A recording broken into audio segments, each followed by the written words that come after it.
Puji syukur, marilah kita ucapkan kehadiran Allah Subhanahu wa Ta'ala atas berkat rahmat Allah tersebut. Kita bisa berkumpul daring maupun luring. Kemudian serta salam tidak lupa kita ucapkan kepada Nabi besar Muhammad Sallallahu Alaihi Wasallam, karena beliau adalah suri tauladan bagi kita semua untuk dunia dan juga akhirat. Yang terhormat Bapak Kepala Kantor Balai Kekarantinaan Kesehatan kelas 1 Padang, Bapak Dr. Mawari Edi, MEP. Yang terhormat Ibu Kesuba Adum, BKK kelas 1 Padang, Ibu Santi Rusman, SSI APTM Kes, dan yang kami hormati Bapak Ibu dari pusat, dari Public Health Emergency Operation Center, Ibu Anita Turkana, dan juga Bapak Taufik. Dan tidak lupa Bapak Ibu, teman-teman, rekan-rekan yang datang langsung di aula lantai 3 dan juga rekan-rekan yang hadir melalui luring, melalui aplikasi Zoom juga. Mengawali acara ini, marilah kita dengarkan dan juga sambutan dari Kepala Kantor Balai Kekarantinaan kelas 1 Padang kepada Bapak Dr. Mawari Edi MEP. Kami persilakan.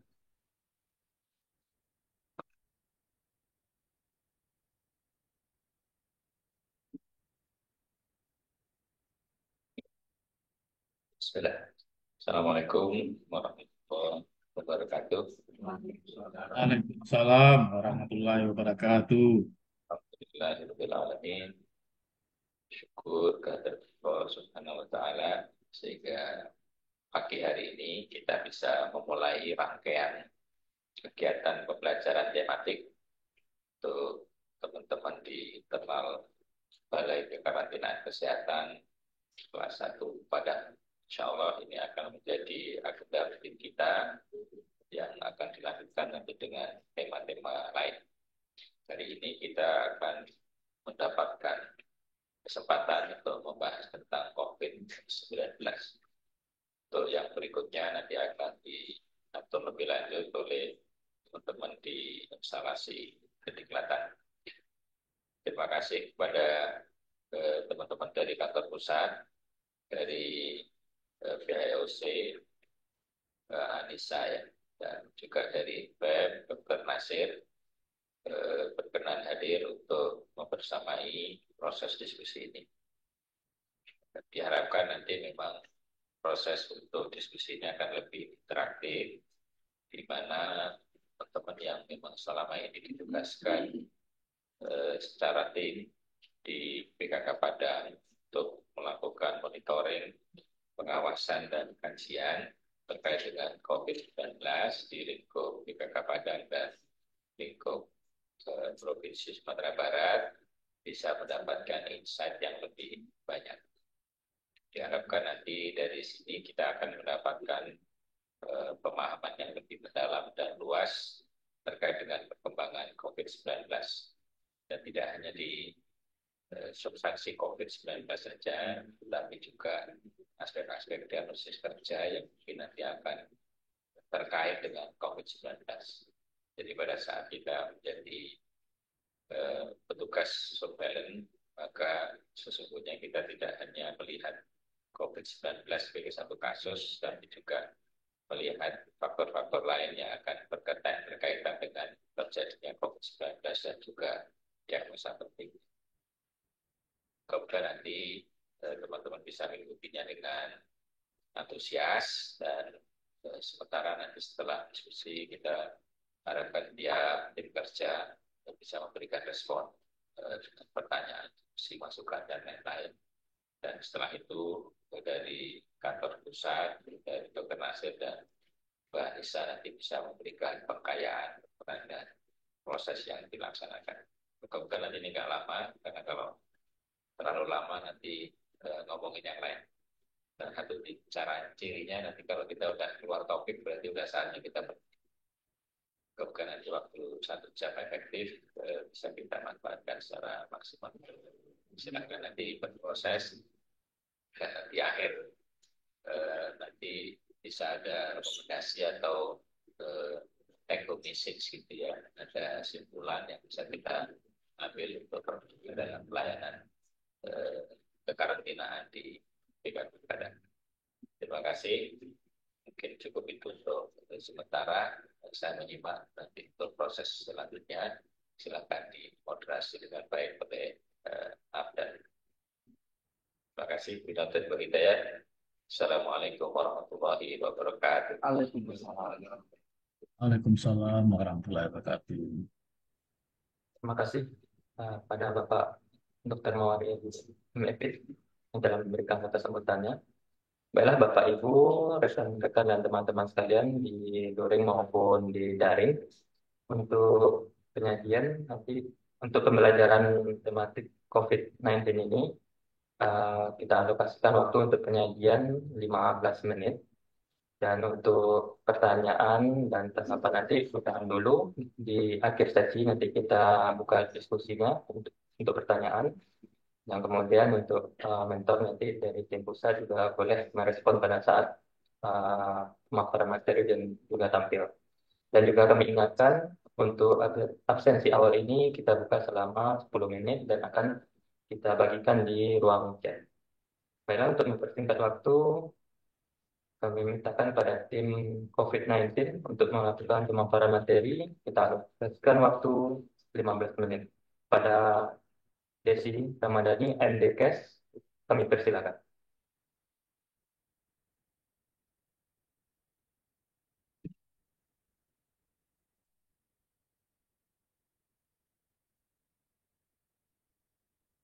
Baiklah, Assalamualaikum warahmatullahi wabarakatuh.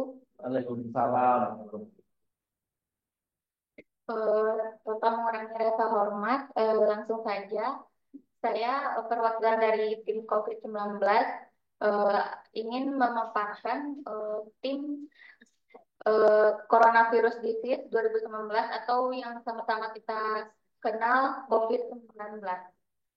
Yang beranggotakan Ibu Yusmaidar SKM sebagai ketua, anggota Dr. Joni Akbar Dalimunte,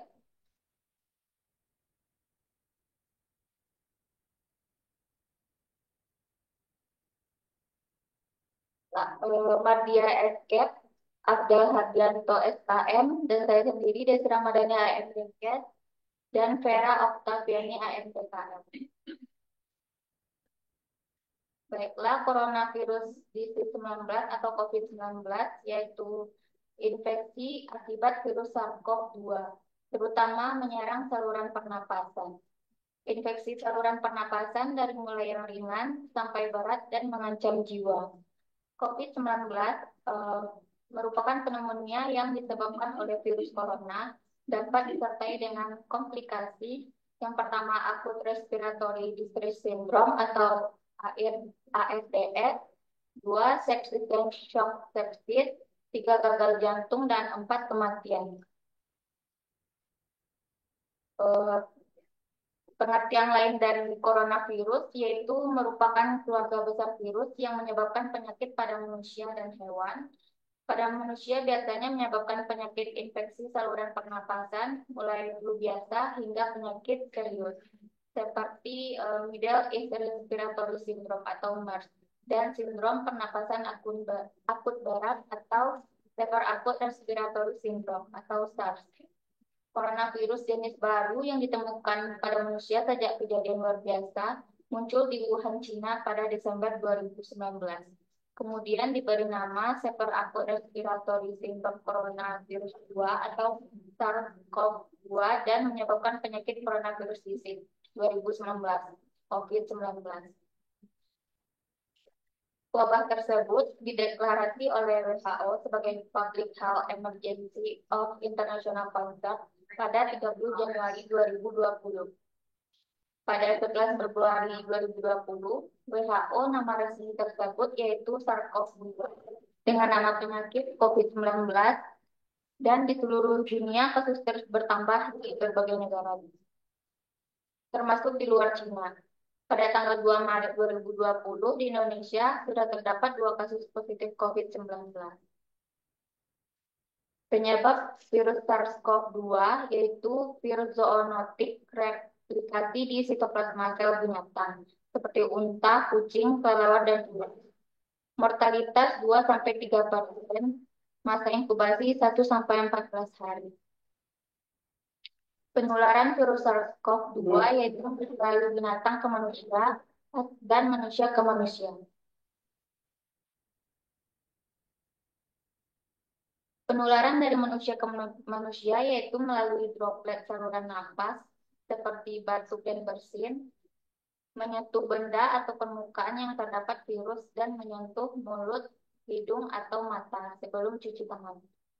Virus dapat hidup lebih dari 5 hari pada suhu 22 hingga 25 derajat Celcius dan dengan kelembapan relatif 40 hingga 45%. SARS-CoV-2 mati pada suhu 56 derajat Celcius dalam waktu 15 menit.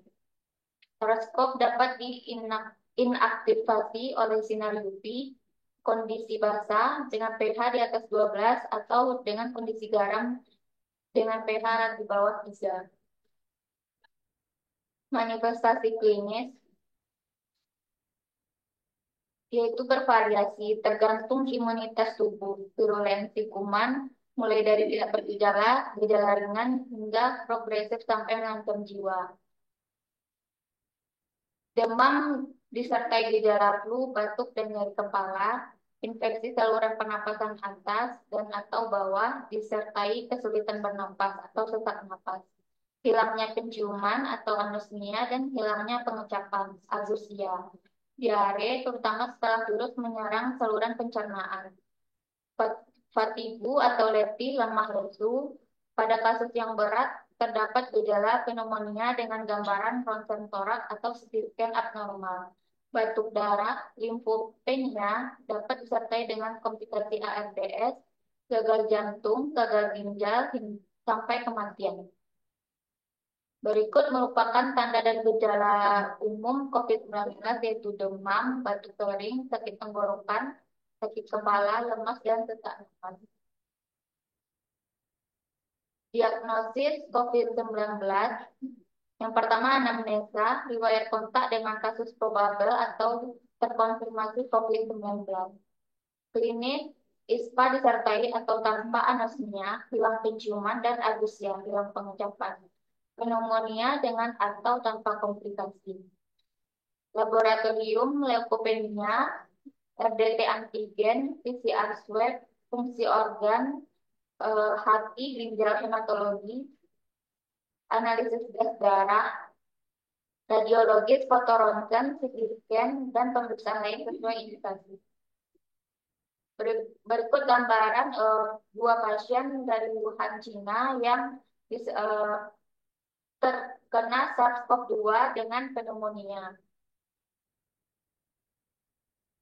Perbedaan pasien dalam penguasaan virus corona dengan orang dalam pemantauan virus corona.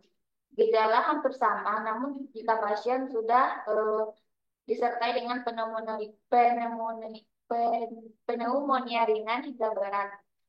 Faktor risiko pasien riwayat perjalanan ke negara yang terjangkit dalam 14 hari, memiliki demam di atas 38 derajat Celcius, memiliki riwayat kontak dengan hewan penular atau kasus COVID-19. Pasien segera dilarikan ke rumah sakit. Jika orang dalam pemantauan virus corona yaitu faktor risiko riwayat perjalanan ke negara yang terjangkit dalam 14 hari.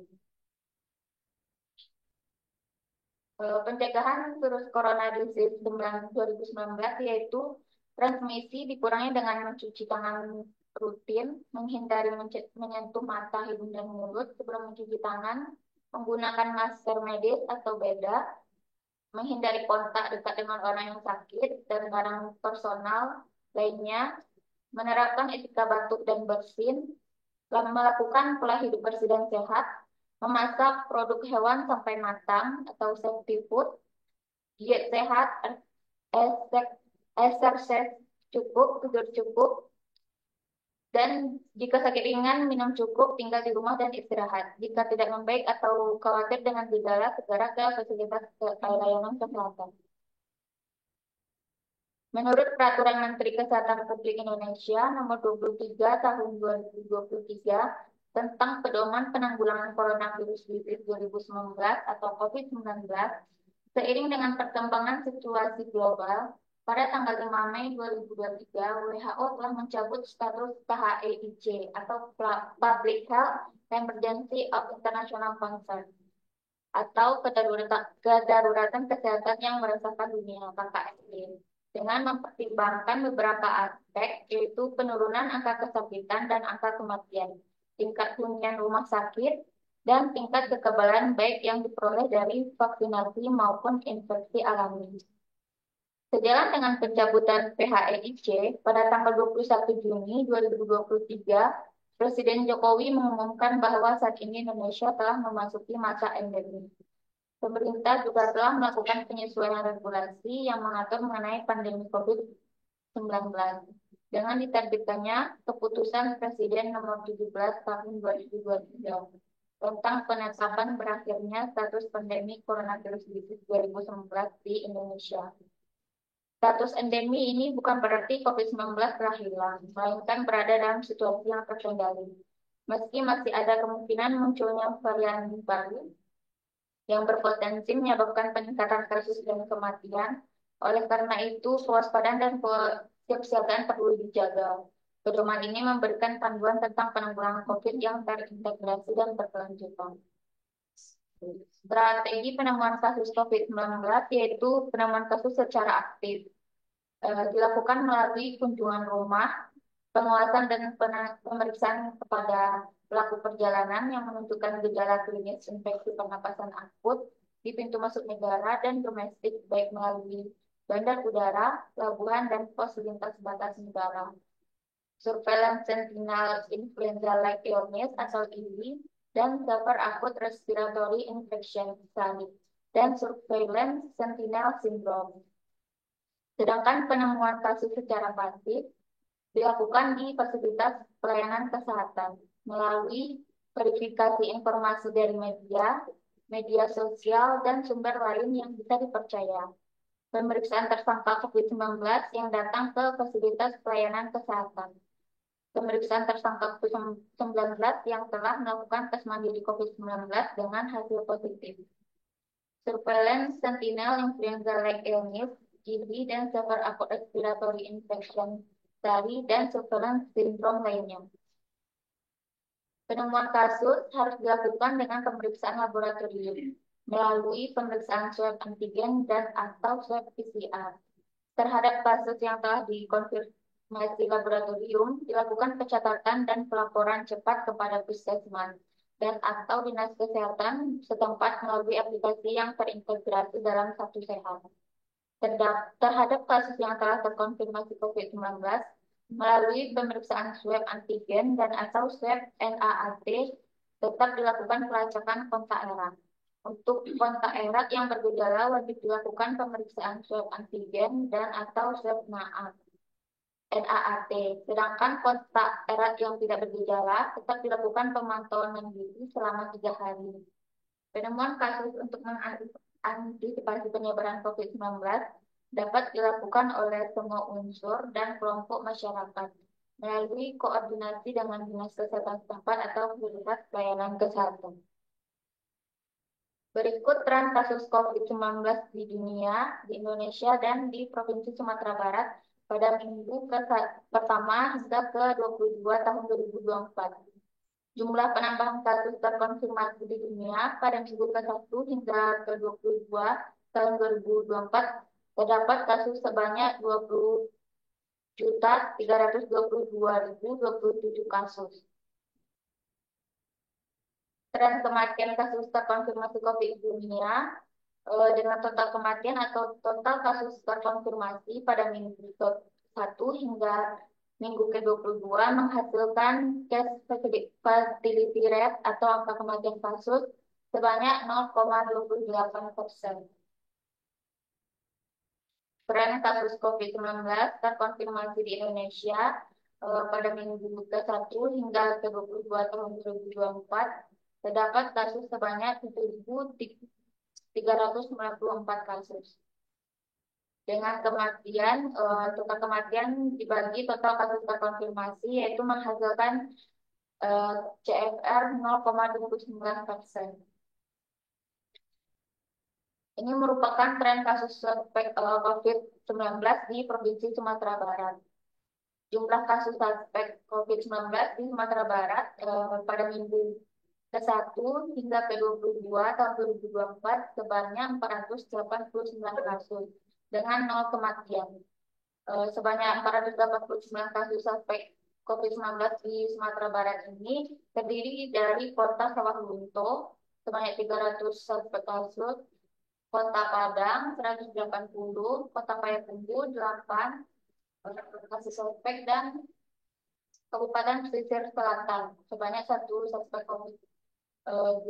COVID-19. Jumlah kasus paling banyak terdapat di Kota Sawalunto, yaitu sebanyak 300 kasus suspek COVID-19. Berikut telah kami coba membuat SOP penanganan kasus COVID 2019.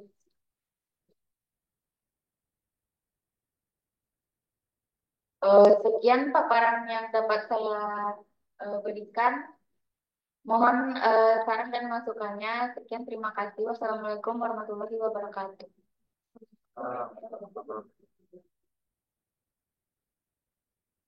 Terima kasih kita ucapkan kepada Saudari Desi Ramadhani MDKes. Beri tepuk tangan dengan hapus dulu. Baiklah, untuk selanjutnya kami mintakan arahan, tanggapan, dan juga saran terkait dengan COVID-19 ini tadi kepada Bapak Ibu dari tim pusat dan PHOC dan serta SKK. Kepada Bapak Ibu, kami persilakan.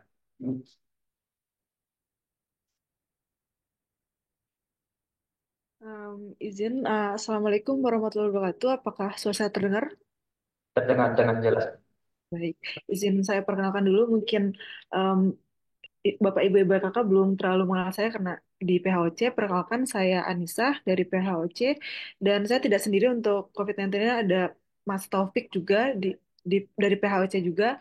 Dan hari ini saya akan izin Bapak Ibu, hari ini saya ingin menyampaikan terkait pembelajaran tematik yang sama-sama belajar jadinya ya, terkait COVID-19. Izin ya Bapak Ibu, saya share screen. Hmm.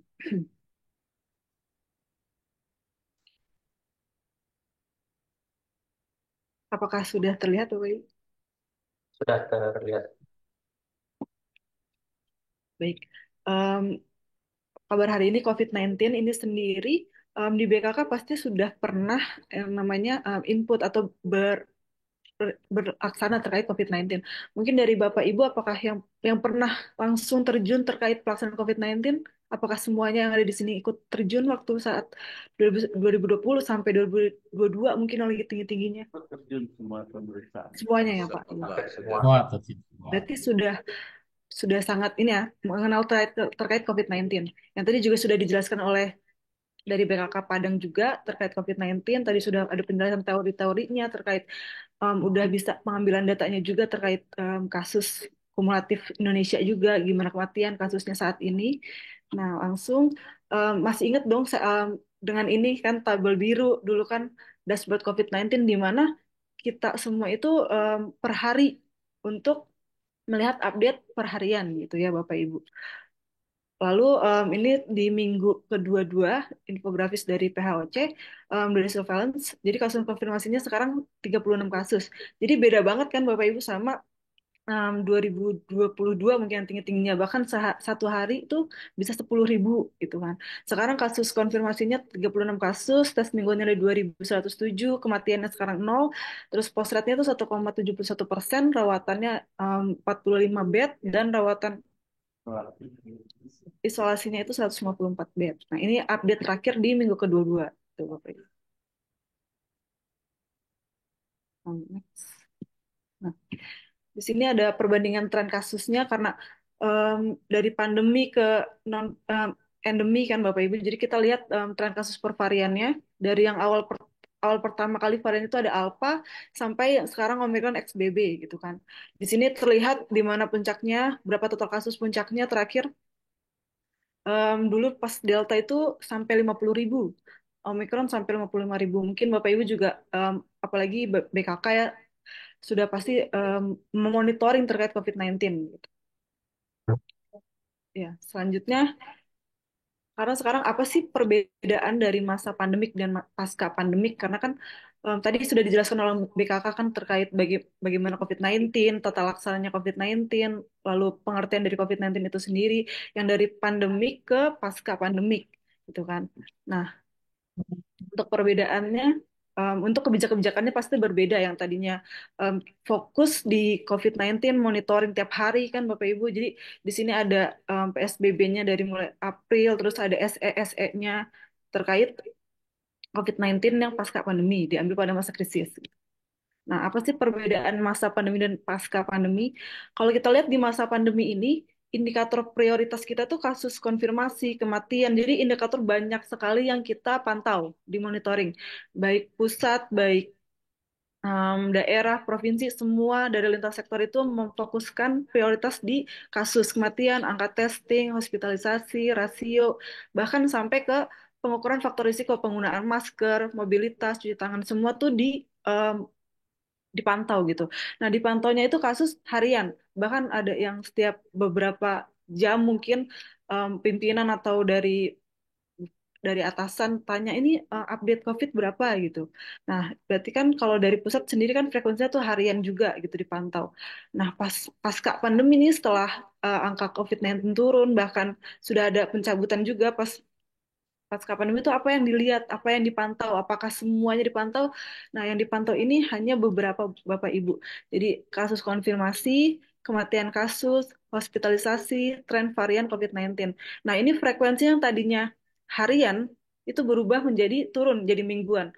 Jadi dipantaunya itu udah nggak harian lagi, tapi mingguan. Dari kasus konfirmasi itu mingguan, kematian kasus mingguan, hospitalisasi juga mingguan, lihat ketersediaan isolasi, ICU itu kan dilihat juga di monitoring untuk COVID-19. Nah, tren variannya juga dilihat dan itu faktor frekuensinya itu mingguan gitu Bapak Ibu. Selanjutnya apa sih yang aspek yang kita lihat untuk kematian kasus itu aspek virulensi Bapak Ibu. Jadi aspek di mana tingkat bahaya em, terkait kematian gitu yang mempengaruhi dari virus itu sendiri. Gimana sih tingkat keparahannya gitu. Kalau severitas itu tingkat keparahannya mempengaruhi dari hospitalisasi, dari ketersediaan ICU, isolasi gitu Bapak Ibu. Jadi dilihat dari hospitalisasi dan ini frekuensinya mingguan. Nah, tren varian ini kita lihat perubahan karakteristik karena beda kan dari yang Delta dan Omicron itu karakteristik virusnya beda. Jadi kita bisa pantau juga dilihat dari aspek-aspek tersebut. Nah, ini semua aspek kita pantau untuk apa? Untuk kewaspadaan dini. Jadi kan kemarin tuh kita udah belajar dari pandemi dan kita pasca pandemi untuk kewaspadaan dini. Jadi walaupun udah nggak harian lagi, tapi kita pantaunya mingguan untuk kewaspadaan dini sehingga nanti jangan sampai sih Bapak Ibu ya, tapi sehingga kita akan menghadapi pandemi ke depan itu sudah ada pembelajaran, sudah tahu apa yang akan dilakukan gitu Bapak Ibu. Nah, selanjutnya surveillance pasca pandemi di sini. Di sini kita melihat domainnya gitu. Jadi domainnya itu sistem surveillance itu pasca pandemi diharapkan mampu melakukan upaya deteksi dini. Tadi kan kewaspadaan dini, penilaian cepat terhadap risiko penularan, memonitor karakteristik epidemiologis, sampai memberikan informasi terkait upaya intervensi lebih lanjut. Itu Bapak Ibu. Nah, kalau di sini domainnya melakukan upaya deteksi dini dan penilaian cepat terhadap risiko penularan. Nah, di mana pendekatannya itu kita bisa di SKDR, di surveillance berbasis masyarakat, di mana surveillance berbasis masyarakat ini ada yang bergejala, nanti dilaporkan ke kader yang SBM, nanti dari situ dilaporkan lagi ke petugas puskesmas, nanti diinput ke SKDR. Nah, itu fokus ke pendekatan SBM-nya Bapak Ibu. Nah, lanjut ke PE-nya, nanti surveillance berbasis kejadian di jaring lab juga terkait COVID-19. Nah, di sini surveillance berbasis kejadian di KKP. Di KKP sendiri kan mungkin input SKDR-nya itu EBS ya, event based gitu ya, kejadian. Jadi yang misalkan dari ada kedatangan mungkin nanti dites oleh di pintu KKP gitu, nanti dijaring di situ baru dilaporkan kalau misalnya emang bergejala dan positif COVID, nanti di EBS-nya langsung dilaporkan ke SKDR. Nah, nanti dipantau sama dipantau nih, ada nggak kenaikan laporan kalau di EBS kan dilihatnya trennya tuh ada kenaikan laporan penyakit apa gitu. Nanti itu bisa dilihat juga sebagai pendekatan surveillance-nya gitu. Nah, nanti memantau karakteristik epidemiologi terus memberikan informasi terkait upaya intervensi lebih lanjut gitu. Studi-studi terkait misal efektivitas intervensi medikal atau dan serosurvey gitu Bapak Ibu. Selanjutnya, yang tadi penjelasan yang di awal base-nya di surveillance base berbasis masyarakat. Jadi tadi kejadian penyakitnya ada yang bergejala, terus nanti ada aplikasi atau SBM dilaporkan dari kader, nanti diverifikasi oleh petugas puskesmas, lalu diinvestigasi lebih lanjut oleh petugas surveillance gitu. Nanti itu alur untuk SBM.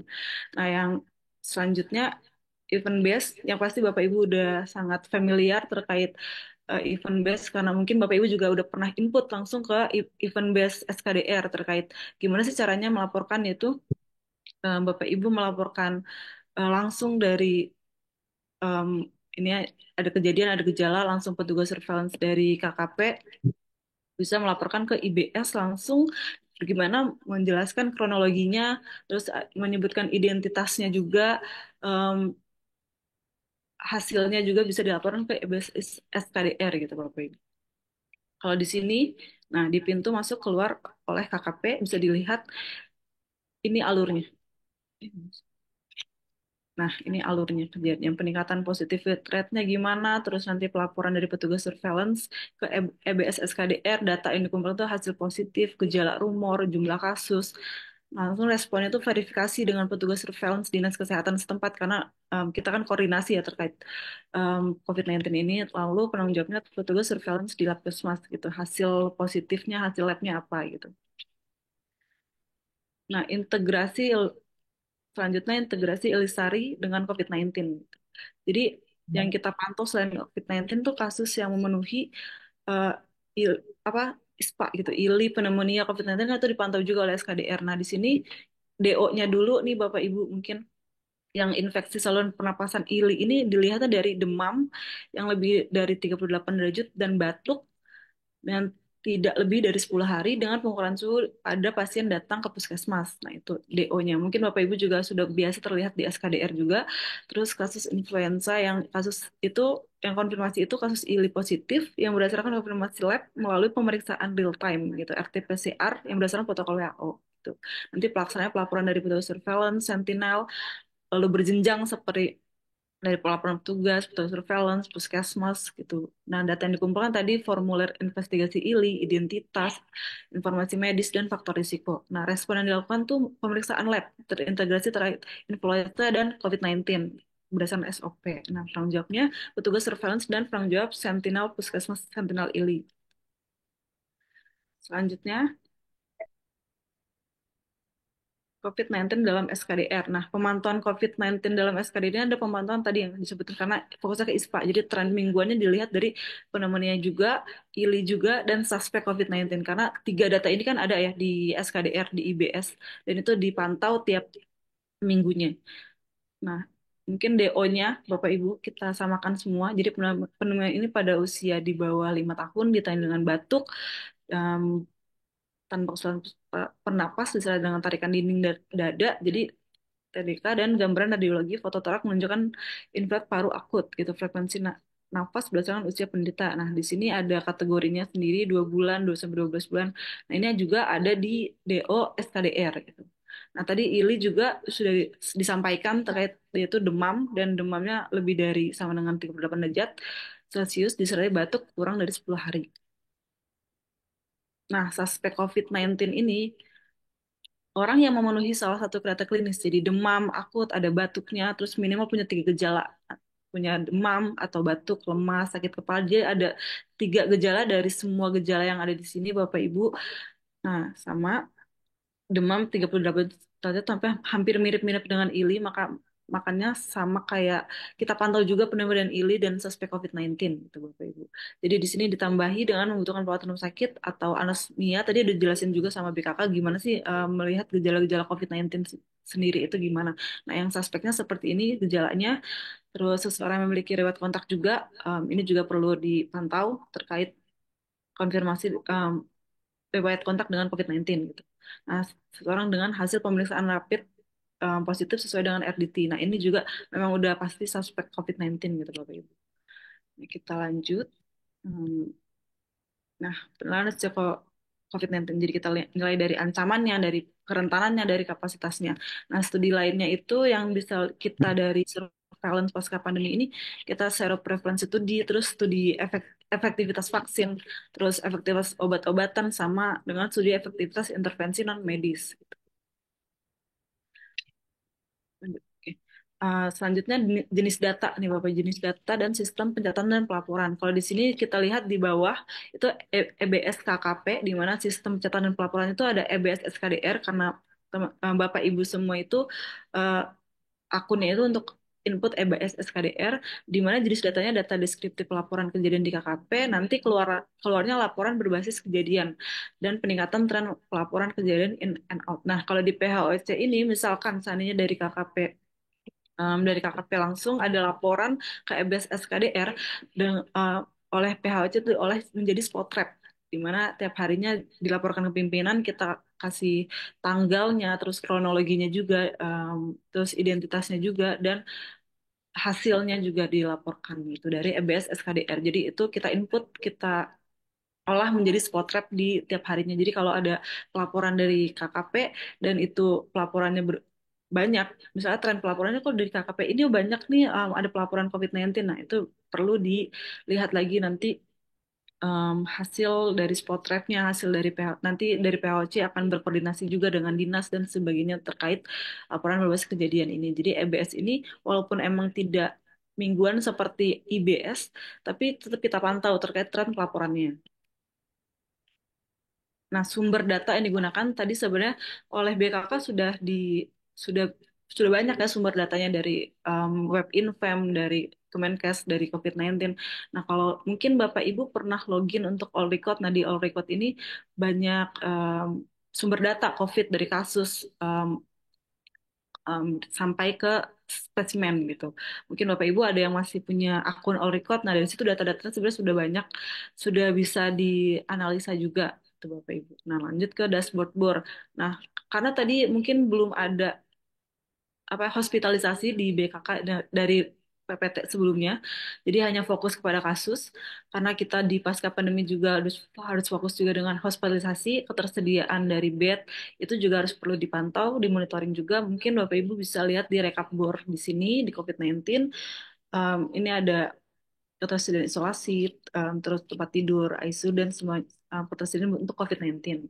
Nah, untuk SKDR pasti Bapak Ibu juga ada terfamiliar bagaimana cara mengakses SKDR. Nah, GSET ini untuk melihat tren dari COVID-19. Mungkin emang kalau GSET ini masih hanya beberapa yang bisa akses karena membutuhkan akun, jadi belum bisa yang semuanya bisa melihat gitu Bapak Ibu. Dan terakhir media monitoring, di mana media monitoring ini kita bisa melihat update-update berita gitu. Karena sebenarnya COVID-19 sendiri kan ini diawali oleh berita ya waktu itu di Cina, bukan yang dari Kemenkes itu langsung atau dari dinkes mereka, tapi langsung dari berita. Jadi kita bisa update terkait media juga, karena kemarin terkait update berita dari Singapura juga ada lonjakan peningkatan COVID-19. Nah, kita tahu juga cepat itu dari media. Jadi media itu juga bisa jadi sumber data kita semua Bapak Ibu. Hmm. Nah, ini contoh analisa dari Kemenkes, dari pihak surveillance. Di sini kita bisa melihat tren varian tadi yang menggunakan GSET mungkin belum bisa diakses umum, terus tapi bisa kita dilihat di infografis. Terus ini kita juga melihat gimana sih kasus mingguan per 1.000 penduduk gitu. Terus positif ratenya berapa persen, terus tren isolasi dan tren ICU juga kita lihat. Um, Sekian Bapak Ibu untuk paparan dari kami surveillance. Mohon maaf jika ada kekurangan gitu Bapak Ibu. Saya kembalikan lagi kepada moderator.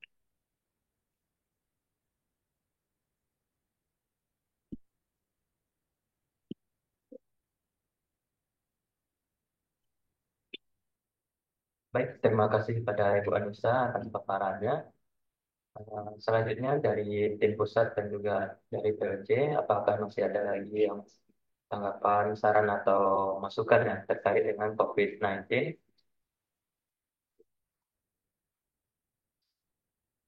Kepada Bapak Dr. Nasir, mungkin bisa menambahkan masukan, saran, dan juga tanggapannya.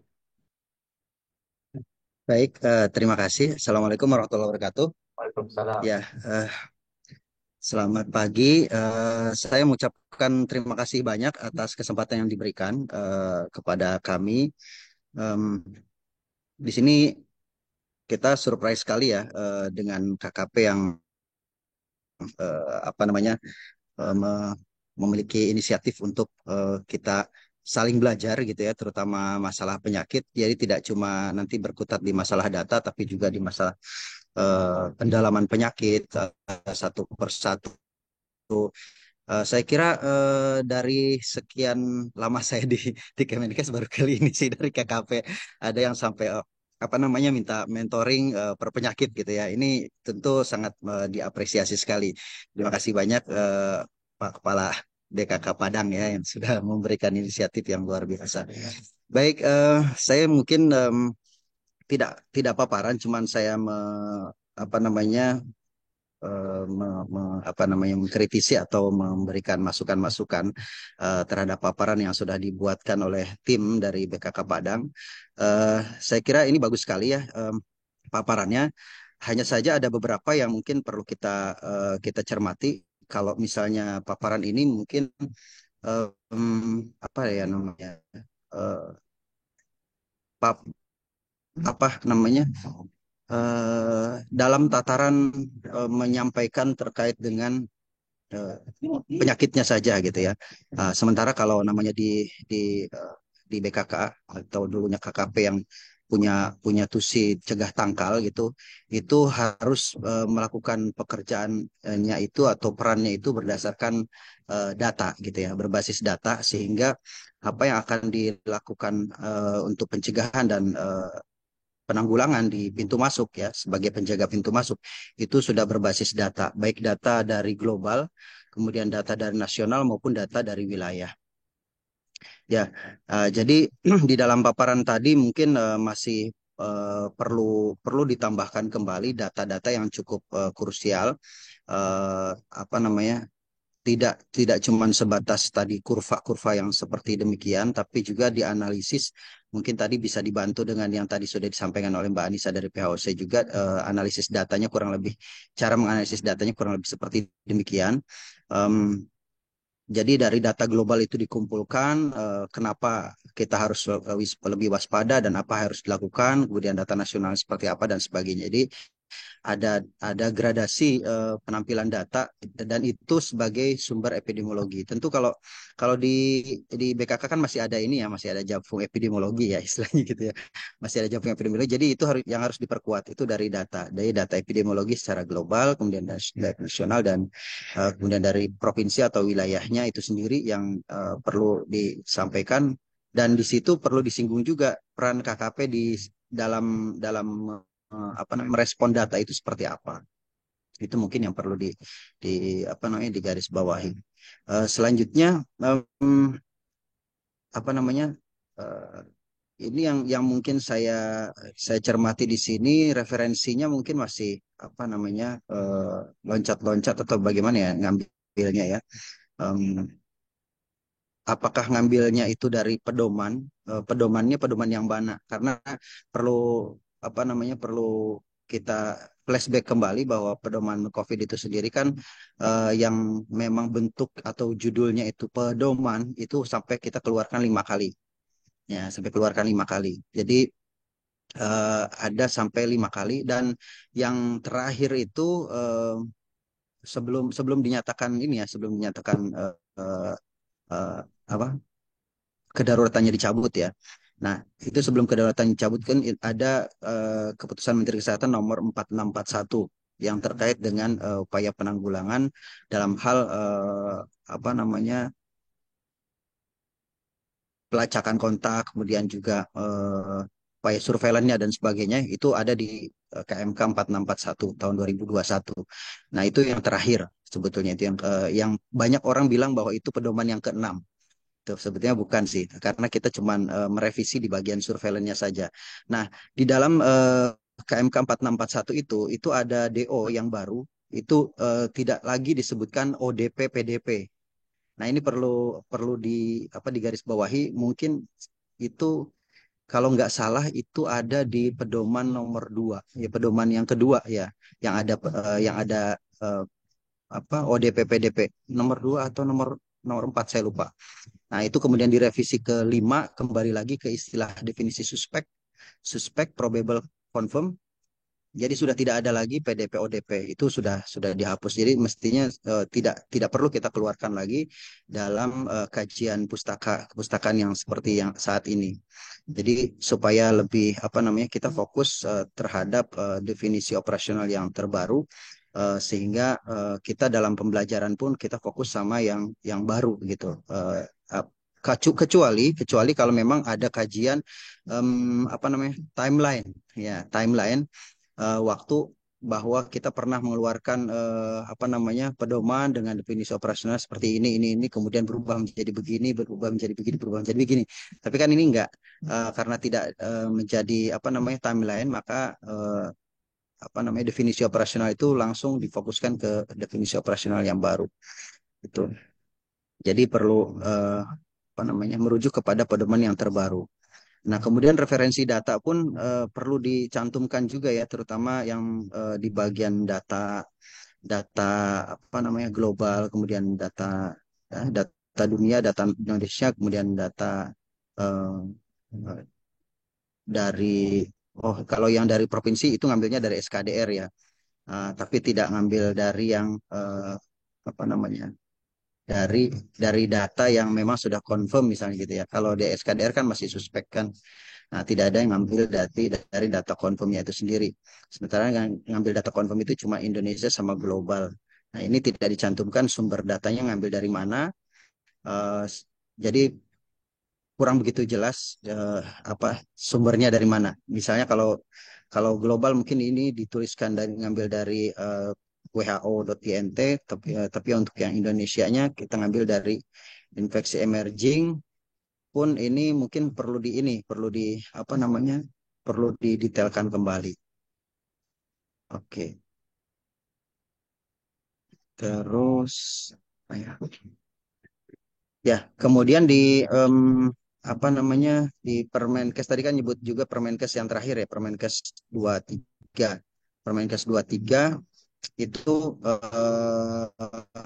apa mungkin untuk menayangkan em, apa yang harus dilakukan, perannya itu masing-masing masing-masing entitas itu perlu perlu seharusnya perlu yang itu yang disampaikan. Jadi bukan bukan cuma pendahuluannya saja yang perlu disampaikan bahwa memang ini pandeminya sudah berakhir, bukan berarti berakhir, tapi tetap harus kita meningkatkan kewaspadaan gitu ya. Jadi tetap harus ada ini. Bahkan kalau misalnya apa namanya akan lebih bagus kalau misalnya di situ dicantumkan juga pada saat pandemi itu kinerja KKP atau kinerja ya waktu itu KKP namanya.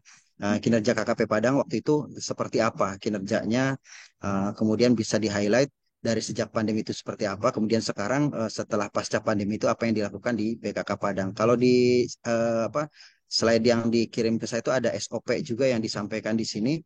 eh, apa mungkin di SOP ini juga seharusnya tadi kayaknya nggak disampaikan ya SOP-nya, terus saya yang kelewat.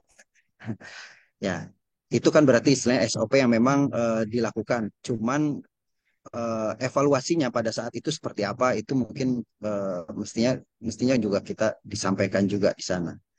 Jadi pada intinya em, apa yang ditayangkan dalam dalam paparan ini sebaiknya lebih banyak kita mengkaji bagian epidemiologi, kenapa terjadi seperti ini, data-datanya dan sebagainya itu perlu perlu disampaikan. Juga misalnya lebih banyak terkena ke apa namanya berdasarkan ini ya orang tempat waktu gitu ya itu juga mungkin perlu disampaikan. Kalau yang ditampilkan ini kan sekarang cuma waktu ya berdasarkan waktu. Tapi orang tempatnya mungkin tempatnya ada tapi waktunya orangnya mungkin kurang ya belum ada disampaikan. Kemudian sebentar. Tadi ada ini juga. Ya, jadi em,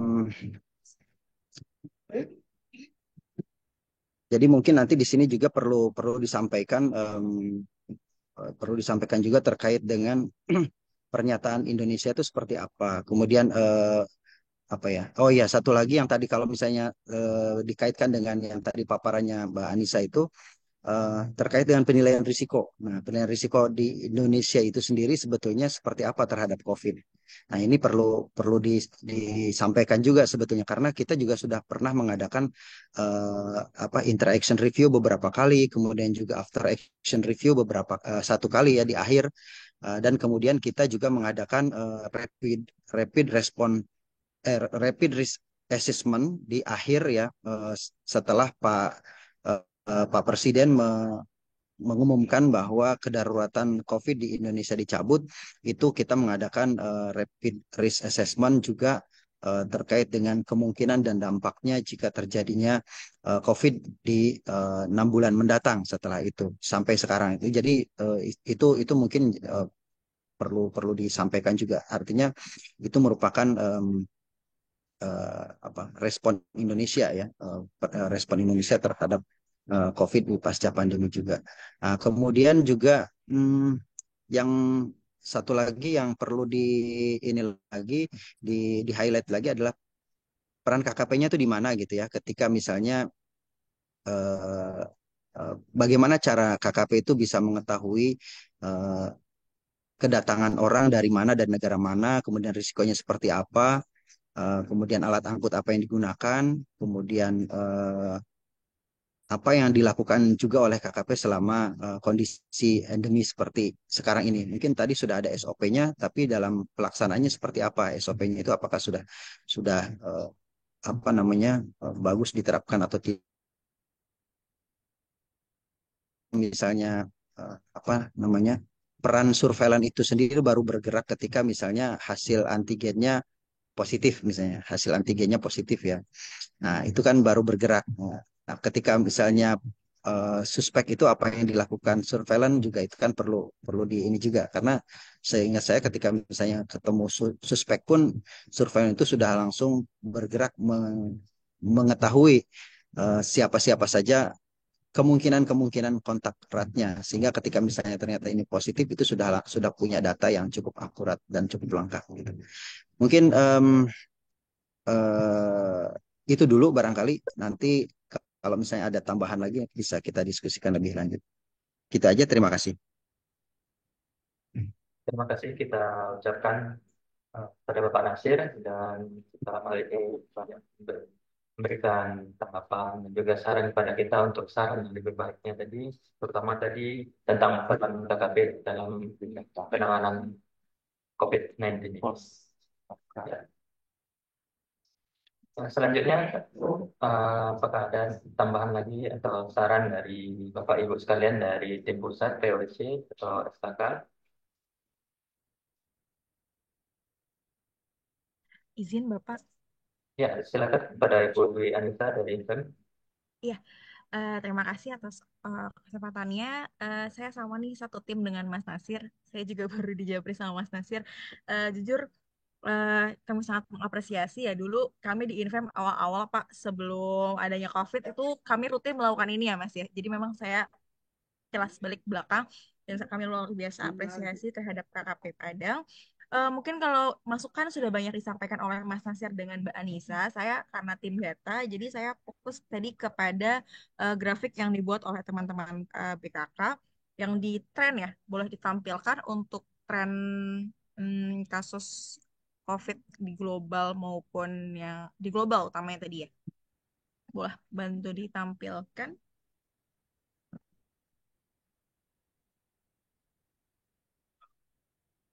Ya ini yang boleh ini.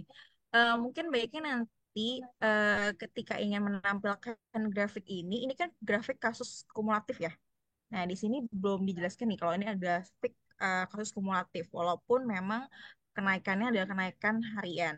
Mungkin nanti baiknya kalau ini nanti kita ambil dari sumber COVID-19 di WHO itu kan mereka ada data lengkap ya, bisa kita download per harinya. Jadi nanti bisa di-pivot dan bisa diambil per harinya. Jadi kelihatan grafiknya mulai dari awal tahun 2024 sampai minggu kedua-dua kemarin, itu bagaimana tren hariannya, apakah meningkat, apakah ada penurunan gitu ya.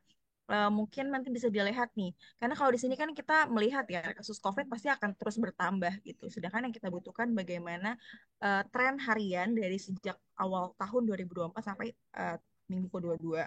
Begitu. Nah, kemudian ini jumlah kasus konfirmasi di dunia, mungkin ini diambil dari sumber COVID-19 juga ya Bapak Ibu ya. Mungkin di sini jumlahnya kalau saya lihat sih tadi saya coba pivot dari data COVID-nya agak berbeda nih dengan yang saya tarik ya. Saya tarik ada sekitar 16 ribuan, ini 20 ribu. Mungkin nanti kita bisa cross check lagi datanya. Kemudian untuk yang kasus kematiannya tadi juga hampir sama. Boleh di next Bapak Ibu.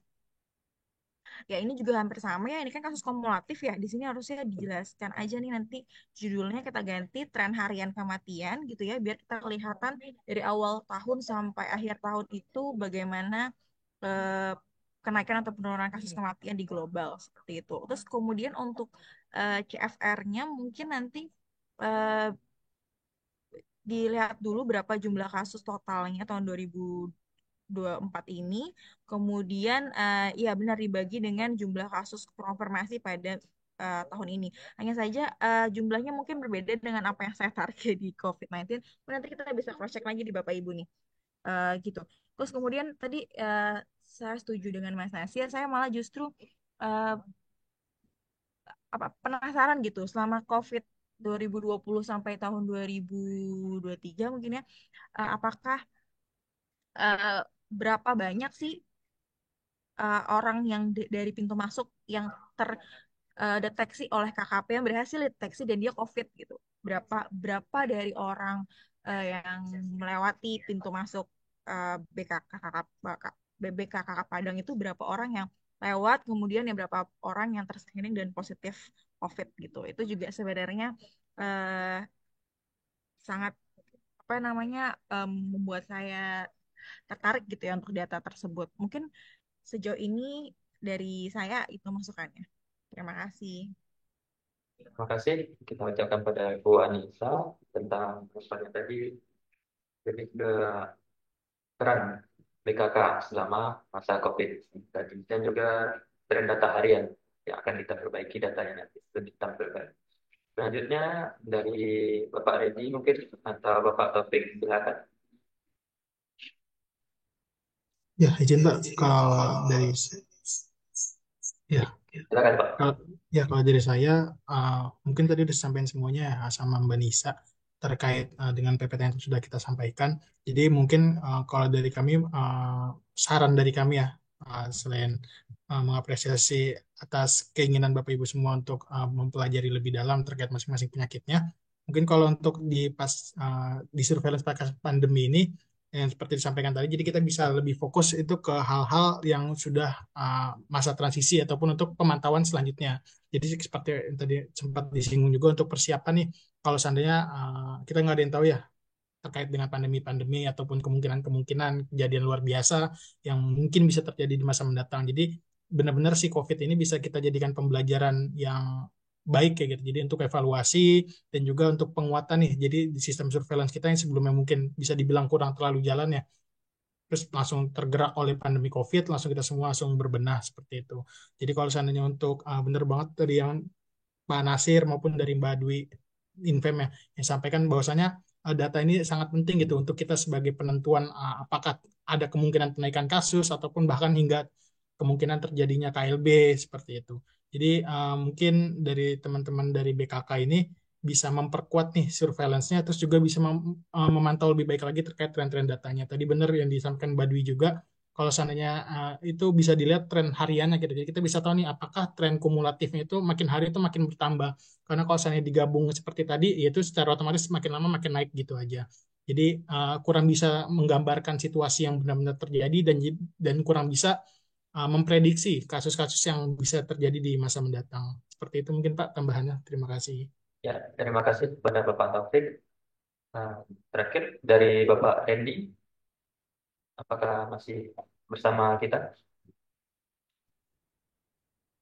Oke, baik. Terima kasih sebelumnya moderator, Bapak Ibu sekalian. Eh, Terima kasih juga Pak Mawari Edi. Eh, saya yakin mungkin ini salah satu ide dari Pak Edi terkait bagaimana melakukan pembelajaran tematik ini di lingkungan Balai Karkes Padang. Nah, Bapak Ibu sekalian, eh, yang perlu disampaikan adalah ketika kita menganalisa data, ketika kita belajar terkait apapun penyakitnya, tentunya kita eh, baseline kita adalah kita harus mempunyai data yang eh, terstruktur. Artinya seperti apa? Seperti tadi disampaikan oleh Mbak Dwi, misalkan ketika kita mengambil data dari global, kita mengambil data dari nasional, tentunya kita harus bersumber dari data yang jelas. Yang kedua adalah Bapak Ibu sekalian, ketika penemuan kasus, terutama di pintu masuk, karena teman-teman Balai Karkes Padang ini bergeraknya di pintu masuk, tentunya kita tetap harus melakukan koordinasi dengan wilayah. Karena bagaimanapun hasil yang ada di tempat Bapak Ibu sekalian akhirnya juga nanti yang akan menindaklanjuti juga bersama-sama teman-teman wilayah. Nah, yang ingin saya sampaikan adalah saya titip pesan ketika misalkan COVID-19 ini walaupun sudah menjadi endemi, tapi memang ketika misalkan ada ditemukan satu kasus atau dua kasus suspek, itu diberikan notifikasi ke wilayah. Salah satu contohnya adalah beberapa teman-teman di BKK di tempat lain ada yang memang sudah menjalankan notifikasi tersebut ke wilayah. Jadi sehingga eh, semua terinformasikan, semua dapat menindaklanjuti sesuai dengan apa yang diharapkan. Jadi saya titip pesan itu Bapak dan Ibu sekalian, ketika misalkan kita berada di pintu masuk, karena tusinya Bapak Ibu ada di pintu masuk, eh, sehingga nanti teman-teman lain juga terinformasikan. Mungkin itu Pak. Dan nanti kalau boleh yang disampaikan oleh Mbak Anissa tadi kurang lebih itu adalah teman-teman yang disiapkan oleh teman-teman PHOC. Jadi teman-teman PHOC menyiapkan beberapa materi terkait bagaimana analisa data yang bisa dilakukan di masing-masing penyakit tersebut, ataupun misalkan pembuatan buletin atau pembuatan laporan situation report itu yang biasa dibuat oleh teman-teman PLC, yang mungkin nanti ketika Bapak Ibu misalkan tertarik atau memungkinkan di waktu pembelajaran lain itu bisa dikulas secara lebih detail bagaimana melakukan analisa datanya. Jadi mungkin seperti itu, Pak Edi, terima kasih banyak atas eh, pembelajaran yang dilakukan. Terima kasih. Terima kasih Bapak Randy. Pesannya kami catat Pak. Pesannya tadi walaupun sudah endemi COVID-19, tapi walaupun jika ada satu kasus, maka akan tetap dinotifikasi ke wilayah. Terima kasih kami ucapkan Pak, pada Bapak Randy. Izin boleh menambahkan sedikit Ya, silakan Pak. sebelum sebelum ya boleh menambahkan ya. Mohon izin. Jadi tadi mungkin apa namanya tergelitik juga sama yang tadi disampaikan oleh Mas Randy ya. Jadi terkait dengan notifikasi ke wilayah dari KKP sebagai pintu masuk, em, itu ternyata kan memang sudah menjadi salah satu butir dari tools penilaian risiko ya. Tools penilaian risiko yang dilakukan oleh wilayah. Jadi di penilaian risiko itu ada pertanyaan apakah apa namanya apakah ada surveillance KKP gitu ya. Nah, kemudian apakah dari KKP memberikan memberikan notifikasi ke apa memberikan surveillance aktif ke Dinas Kesehatan. Tentu mungkin untuk mekanisme surveillance aktif itu ini sendiri secara apa namanya mungkin secara tertulis itu mungkin belum di apa ya belum ada barangkali ya ke Dinas Kesehatan karena memang kalau KKP itu kan apa namanya UPT-nya pusat jadi pasti anunya ke lapornya ke pusat gitu.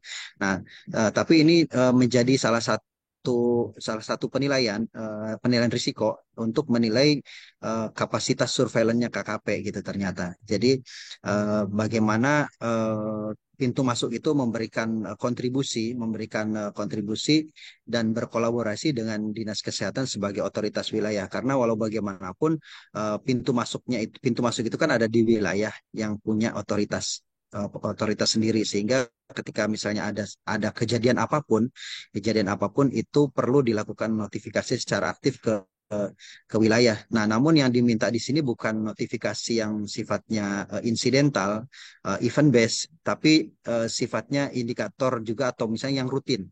Jadi setiap minggu kah itu atau apa namanya setiap berapa minggu sekali itu ada notifikasi yang sifatnya rutin. Baik ada ataupun tidak ada kasus, zero report ya itu tetap dilakukan kepada Dinas Kesehatan gitu. Kira-kira sih seperti itu mungkin yang menjadi bahan penilaian risiko yang menunjukkan bagaimana kapasitas surveillance di KKP. Ini yang mungkin perlu menjadi tantangan karena selama ini teman-teman KKP ya tidak terlalu banyak memberikan, mohon maaf, tidak terlalu banyak memberikan kontribusi dalam hal surveillance-nya gitu oleh teman-teman, dianggap oleh teman-teman di wilayah. Tapi di beberapa KKP itu di beberapa BKK itu sudah jalan juga. Jadi saya tidak menggeneralisir, ada beberapa yang sudah jalan, tapi ada juga yang belum secara rutin, hanya insidental. Kalau insidental sih saya yakin sudah berjalan semua, bahkan dimulai sejak COVID itu sudah berjalan. Saya kira itu tambahannya. Jadi artinya ketika kapasitas KKP di bidang surveillance ini sudah meningkat, saya pikir itu nanti akan meningkatkan hasil penilaian risiko di bagian kapasitasnya. Mungkin itu tambahannya. Terima kasih. Ya, terima kasih diucapkan pada Bapak Nasir tambahannya. Selanjutnya kita mintakan tanggapannya dari Bapak Kepala Balai Karantina Kesehatan Kelas 1 Padang pada Bapak Muhammad Edi. Kami persilakan. Saya karena yang tadi dikasih masukan ada respon. Assalamualaikum warahmatullahi wabarakatuh. Sini, oke, pasangnya di sini.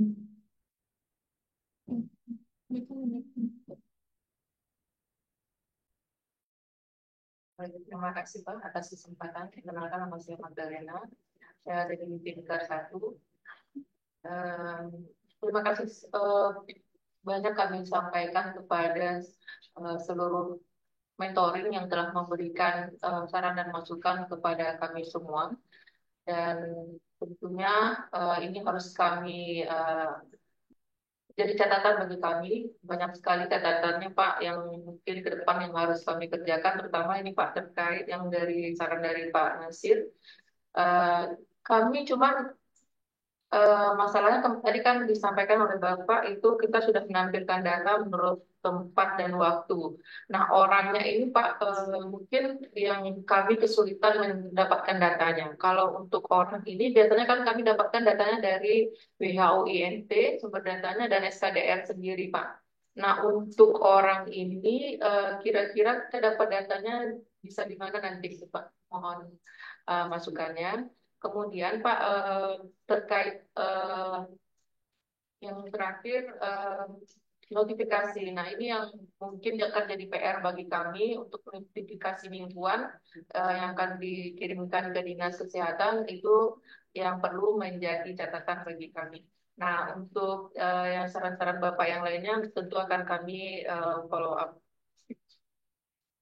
Begitu Pak. Terima kasih. Assalamualaikum warahmatullahi wabarakatuh.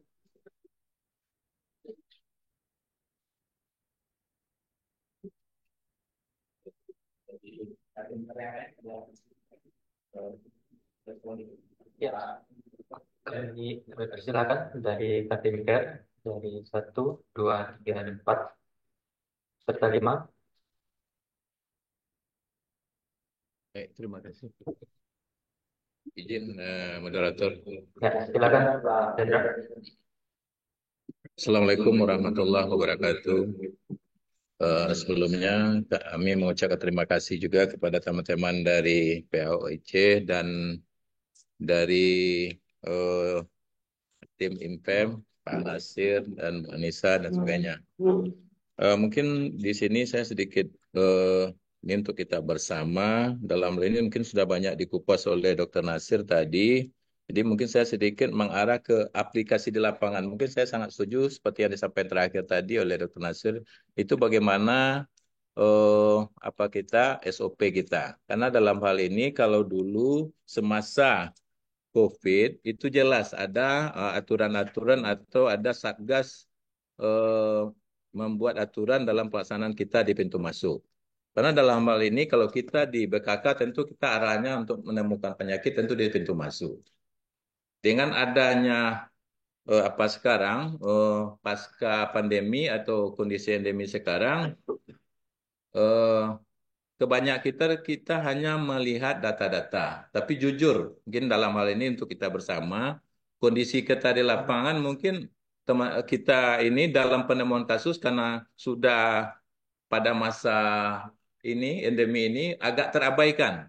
Contohnya saja, kalau dulu dengan adanya aturan-aturan Satgas, kita bisa melaksanakan sesuai aturan yang ada. Namun sekarang eh, sudah abu-abu pelaksanaan kita di pintu masuk. Contohnya saja, misal tentu kita melihat kalau adanya suspek tentu dari gejala klinis. Sementara penanganan dengan itu sampai saat ini, jujur mungkin entah di BKK Padang aja yang belum jelas SOP-nya bagaimana, mungkin itu perlu kita diskusikan. Misalnya kita temukan adanya gejala klinis suspek dengan melalui gejala klinis, bagaimana langkah kita penanganan kita. Jadi mungkin saya lebih setuju seperti saran Dr. Nasir tadi, kita perjelas SOP kita di pintu masuk itu. Mana langkah-langkahnya. Mungkin dari teman-teman pusat di sisi surveillance-nya memang cukup banyak untuk memberikan masukan kepada kita. Mungkin kalau saya mungkin di sisi pelaksanaan aplikasi di lapangan. Mungkin itu saran. Terima kasih. Assalamualaikum warahmatullahi wabarakatuh. Baik, terima kasih Pak Zendra dari tim care lain. Ya, silakan tim care 5, Ibu Leli. Assalamualaikum warahmatullahi wabarakatuh.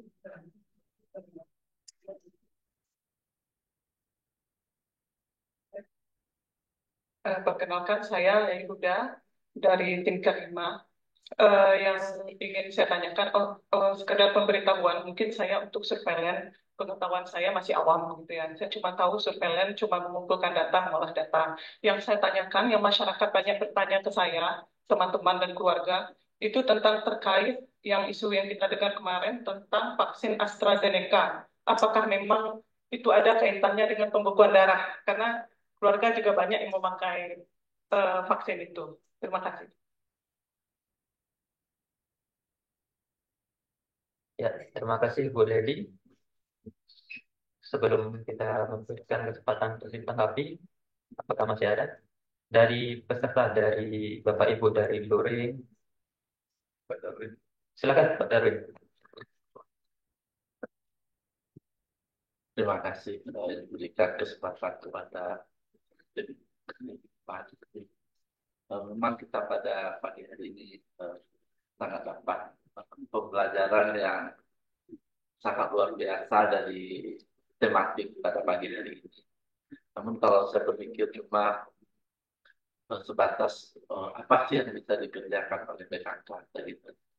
Kalau bicara di pintu masuk, kita berfungsi cegah tangkal penyakit yang berpotensial wabah yang meresahkan.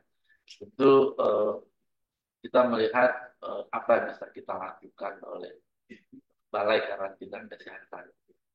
Memang kita sudah diarahkan juga oleh pimpinan kita, terutama Pak Mawari Edi. Kita tuh harus aktif mencari di pintu masuk. Salah satunya yang bisa kita lakukan di Balai Karantina Kesehatan, khususnya di Balai Karantina Kesehatan kelas 1 Padang. Orang-orang yang datang, baik yang domestik maupun internasional, yang bisa kita lakukan cuma dulu memang dengan adanya bekerja sama dengan lintas sektoral, dengan adanya tim, kita memang melakukan pemeriksaan rapid antigen. Tapi kalau sekarang yang bisa kita lakukan jujur ya, dengan lewat thermal scanner dengan suhu lebih dari 30 lebih atau sama dengan 38 derajat Celcius. Jadi langkah kita kalau udah kita temukan langkah seperti itu yang kami lakukan ya mungkin lebih melakukan anamnesa lebih mendalam pasien atau penumpang yang datang kita tarik, bukan kita tarik, kita dekati dan kita masukkan ke klinik, kita lakukan anamnesa lebih lanjut. Apakah yang namanya COVID ada batuknya, ada pileknya, mungkin ada penghilang rasa, hilang pengecapan, penghilapan bau, tapi yang bisa dilakukan oleh KKP menemukan lewat thermal scanner suhu lebih lebih atau sama 38 derajat Celcius dan anamnesa lebih lanjut. Saya demikian mungkin itu menjadi pembelajaran lanjut bagi kita bagaimana kita ke depannya tentang COVID-19. Assalamualaikum warahmatullahi wabarakatuh.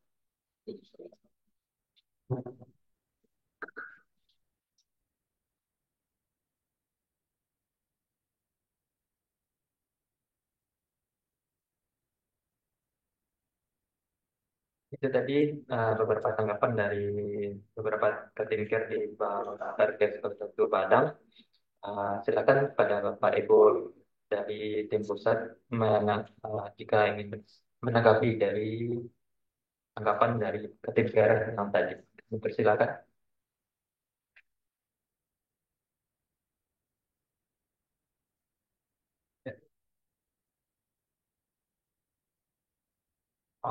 Baik. Jika tidak ada, kita langsung saja dari Bapak Dr. Mawari Edi kepada Bapak kami persilakan.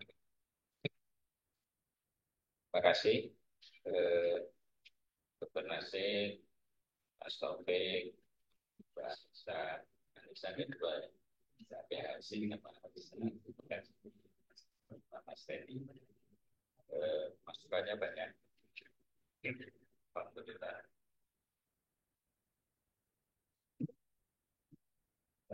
Saya ada 4 dan 8 halaman. Saya coba memberikan respon dan juga terima kasih atas masukannya. Mungkin secara teknis untuk perbaikan nanti ada proses setelah ini ya, Mbak Lena ya. Satu, melengkapi sumber data tadi yang dipaparkan oleh Mbak Anissa dari PAOC untuk sumber data nanti di browsing.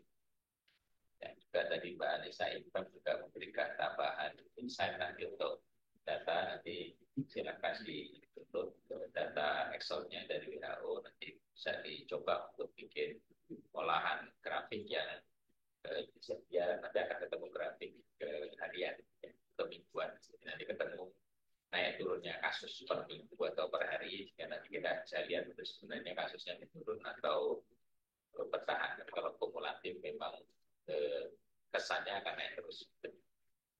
Jadi satu, perbaikan sumber data. Terima kasih informasi dan insight-nya. Yang kedua, untuk pengolahan data dari sisi teknik pengolahan data. Nanti mungkin bikin dulu kalau ada cara menampilkan data yang lebih informatif seperti apa. Kita bisa mencontoh yang sudah dibikin oleh teman-teman di PAOC di pusat dan juga di IPER. Nah, yang perlu jadi tantangan nanti untuk teman-teman khususnya di teman-teman yang epidemiolog, kita punya epidemiolog media 2. Tantangannya adalah membuat interpretasi data. Jadi teman-teman silakan nanti menyusun interpretasi data masing-masing. Nanti yang saya akan tagih 3 orang, 1 Mbak Lena selaku Kadif Satu, 2 nanti Mei, 3 nanti interpretasi datanya yang beda-beda seperti apa. Kalau beda bagus karena epidemiolog itu satu data ketemu 2. Jadi kalau justru sama berarti nyontek. Pasti beda. Jadi kalau sama pasti nyontek. Nah, nanti kita akan diskusikan interpretasinya nanti seperti apa. Jadi interpretasi terkait dengan itu. Nah, sumber data, poin yang ketiga, terima kasih nanti ini jadi mengingatkan karena sebenarnya sumber data ada 4 ya. Satu dari sisi port of entry atau kalau di IHR misalnya point of entry. Jadi data primer dari PKK seperti apa? Seingat saya kita punya pengumpulan data suhu kan, atau di klinik juga ada, di klinik bandara ini juga ada. Berarti itu data kita, data yang diproduksi di kita. Kalau memang nggak ada, sudah dilakukan prosedur, ya berarti kita sebut bahwa selama pemantauan di sekian bulan tidak ketemu kasus dari jumlah penumpang sekian. Kita kan punya penumpang rata-rata ya bulan kan sekitar 6 ribuan, ya 6 ribuan penumpang. Jadi dari 6 ribuan penumpang, 6 ribu itu sehari itu sehari. Jadi data segitu itu seperti apa posisinya? Data lokalnya, data di port of entry, terus data sumber data dari lokal dalam artian SKDR dari provinsi, dinas, kemudian data nasional. Mungkin nanti data nasional kita bisa mengakses dari SKDR atau data tambahan yang tadi sampaikan Pak Anissa. Terus data global, itu juga nanti kita bisa bandingkan. Hati-hati dari sisi pengambilan data, waktu, tempat, dan tren. Karena nanti kalau kita menggabungkan data dalam waktu yang berbeda, tentu akan datanya akan berbeda. Maksud saya begini, pada saat nanti ketemu tren, nanti kan tadi berada paparannya, varian itu bisa bercampur di satu waktu. Jadi nanti kenapa naik, kenapa turun, kita nggak bisa simpulkan hanya dalam satu varian. Ya, nanti kita bisa lihat. Nah, yang berikutnya terkait nanti dengan SOP. Yang SOP kita bisa kupas lagi nanti karena SOP mengacu pada proses yang sekarang kita lakukan seperti apa dibandingkan dengan kondisi yang seharusnya atau kondisi yang berkembang sekarang. Jadi apakah SOP-nya kita rubah atau kita sesuaikan. Kita secara nasional kan memang ada proses, ada status endemis. Kita akan mengacu ke situ sesuai surat edaran Dirjen juga sudah ada, kita mengacu ke situ.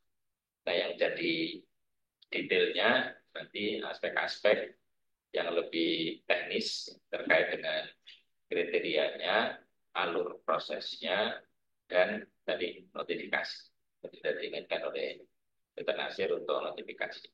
Nanti notifikasi yang tadi akan dilakukan, kita berarti coba biasakan notifikasinya juga ke Dinas Kesehatan Kabupaten dan provinsi. Jadi yang laporan epidemiologi yang dibikin, kirim juga ke provinsi dan juga ke Dinas Kabupaten terkait.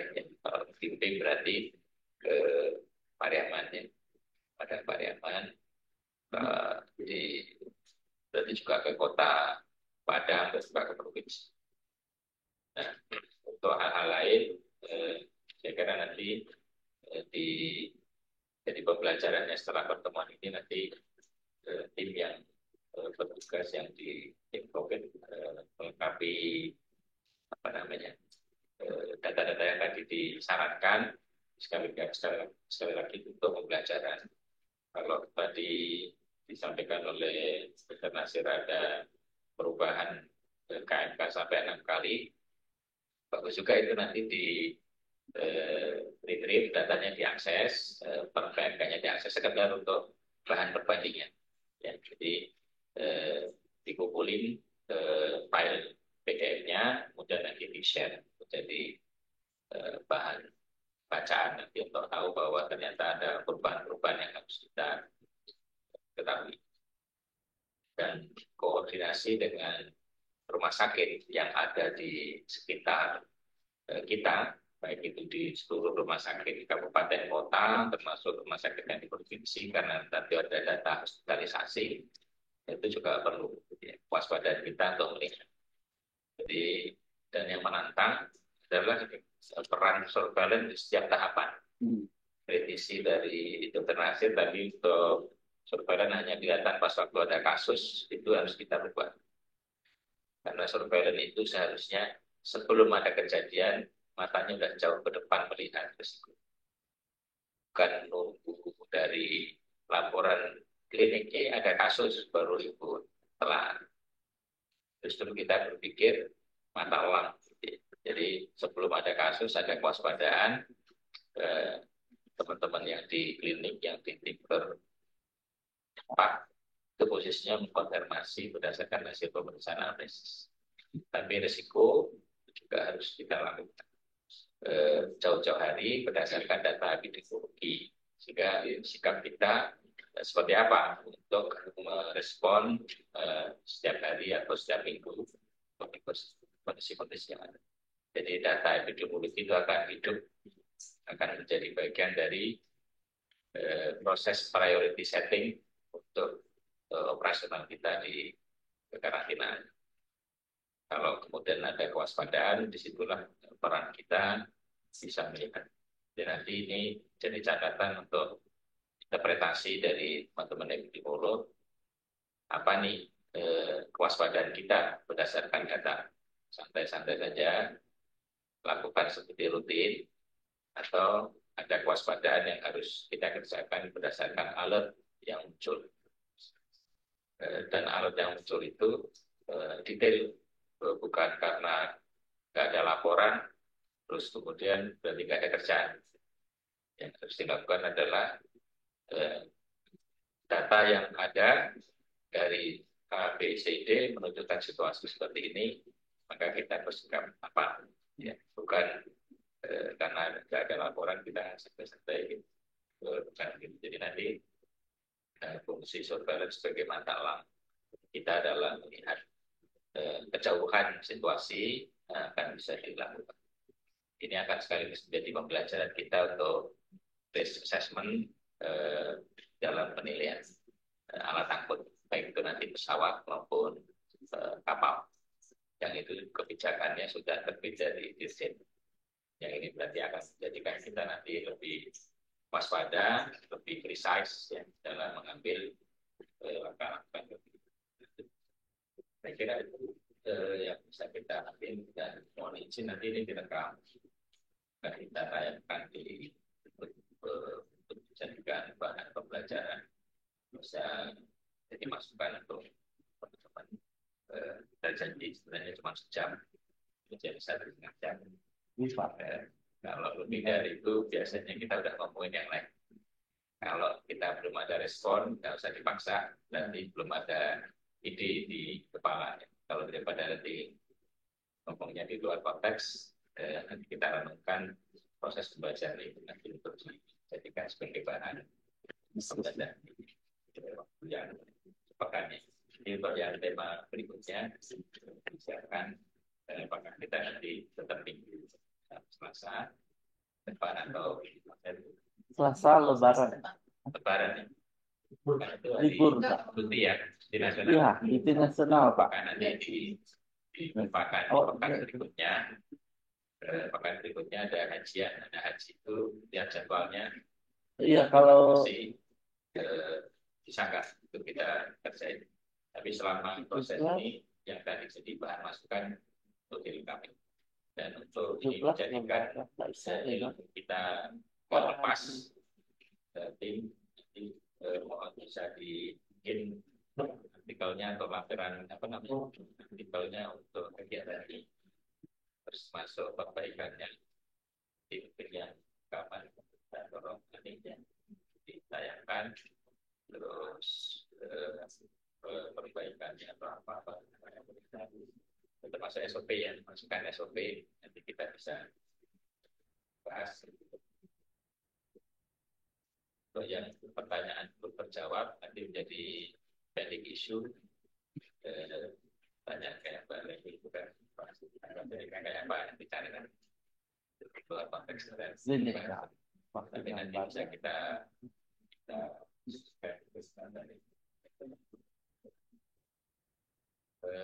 seluruhnya itu hal-hal lain.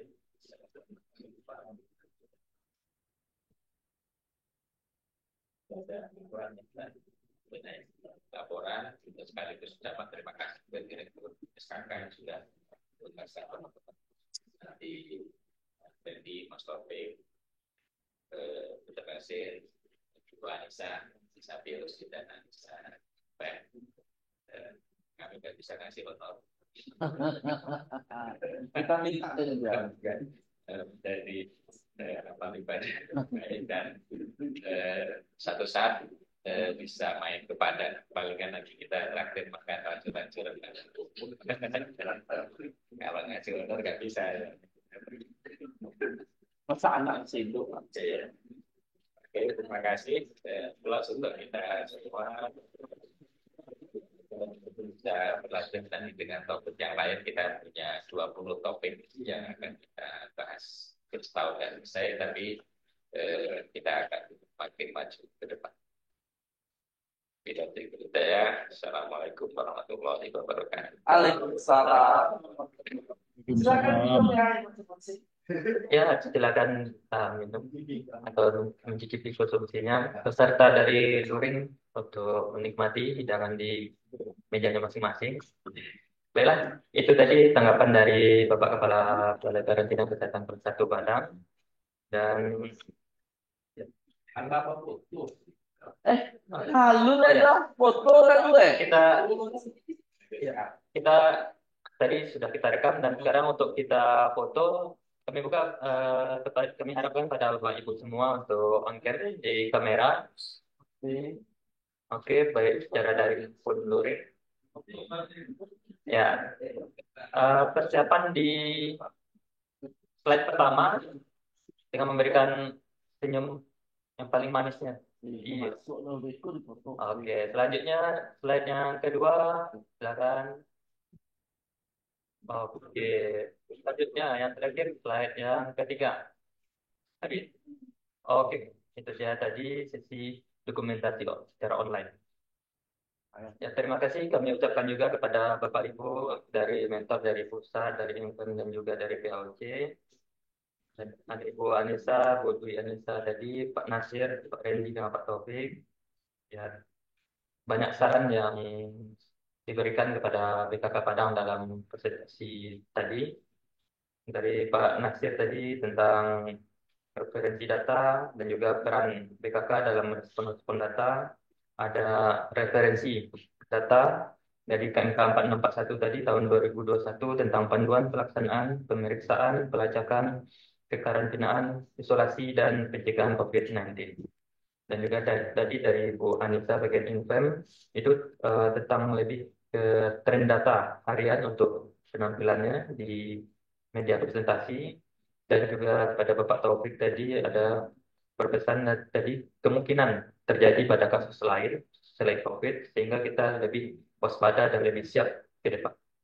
Dan terakhir tadi dari Bapak Randy berpesan juga, walaupun sudah endemi COVID-19, tapi walaupun ada satu kasus, tetap harus notifikasi ke wilayah. Ya, sekedar penutup Bapak Ibu, saya singkat saja. COVID ceritanya memang singkat, tapi melekat. Itu bukan takdir, tapi sudah hadir. Dan bukan hanya momen, tapi kita menuntut komitmen untuk kewaspadaan ini. Ya. Tepuk tangan. Memang champion ya. Ya, karena kita sudah kehabisan waktu juga, rencana tadi kita alokasikan 1 jam, dan sekarang 1,5 jam. Baiklah, Bapak Ibu, di pembelajaran akhir ini, akhir pembelajaran, kita ada absensi kita alokasikan 10 menit. Dan juga jangan lupa diisi untuk isi kesimpulan dari pembelajaran kita hari ini. Dan juga kita minta masukan untuk tema yang akan datang. Kami sediakan waktu 10 menit pada... Ya. Oh, kalau yang di peserta daring sini sudah ada bukti otentiknya juga, sudah ada tadi. Ya, yang kita daring lagi. Oke, kami buka dalam waktu 10 menit. Sudah di-share, ini dia.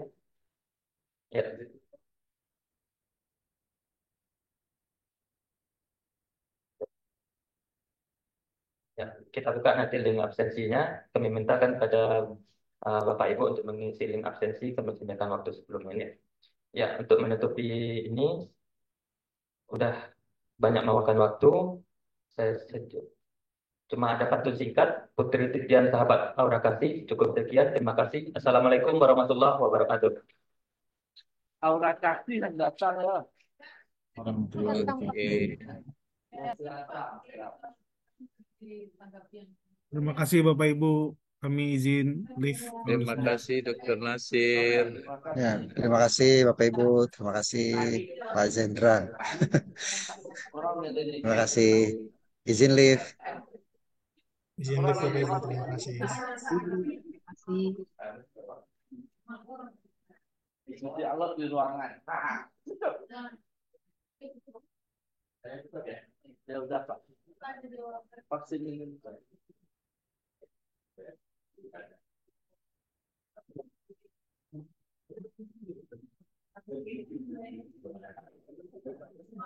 Sampai sore itu.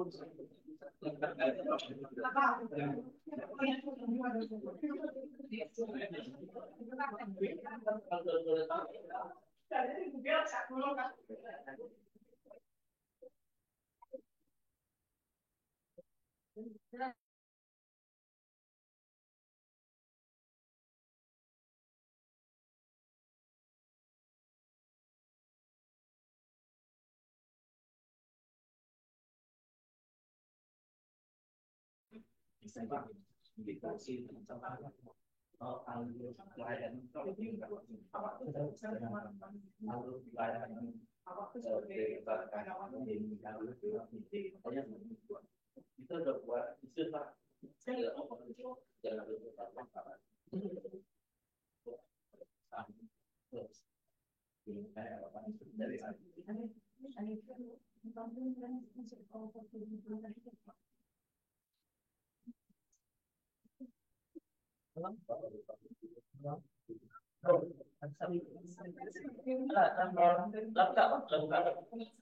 Buka. Oke, sip. Yuk. Yuk. Salam.